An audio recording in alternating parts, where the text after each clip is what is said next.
لما نيجي بنتكلم بنقول ان الدراما مثلا التي تقدم لي من خلال القنوات الفضائيه وغيرها. طيب هل الدراما دي بتعبث في المعتقدات والقيم والعادات والتقاليد المصريه ولا لا؟ هل هو فيها سموم داخليه ولا لا؟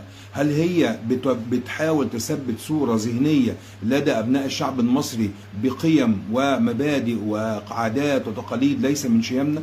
الحقيقه انا يعني ده في اعتقادي كده.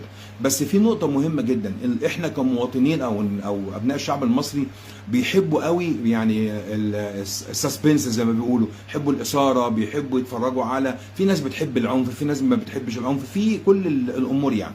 فبالتالي احنا هو النقطه هنا، هو انا النهارده لما باجي اقول للمواطن ما تتفرجش على، بقول لك ما تتفرجش على المسلسلات والافلام والتي تحض على العنف او الاباحيه وتعزيز القيم وعادات وتقاليد سيئه. طب مش انا المفروض بقدم لك البديل؟ المفروض يبقى عندي بديل جيد، اقول لك حضرتك انت يعني بتشبع رغباتك من خلال ان انا بقدم لك عمل جيد، تقدر من خلال هذا العمل الجيد ان انت تشبع هذه الرغبات اللي جواك. انت بتحب تتفرج على سسبنس مثلا، بتحب تتفرج على قصص فيها عواطف وحب والى ذلك. طيب ما انا ممكن انا بقى، ده دور الدوله هنا، دورنا في الدوله، دور الدوله انها تقدم البديل الجيد اللي يخلي المشاهد دايما مشدود، يعني تخلي دايما المشاهد مشدود للمسلسلات والافلام والمسرحيات، كل اللي بنقدمه اللي هو بيسموه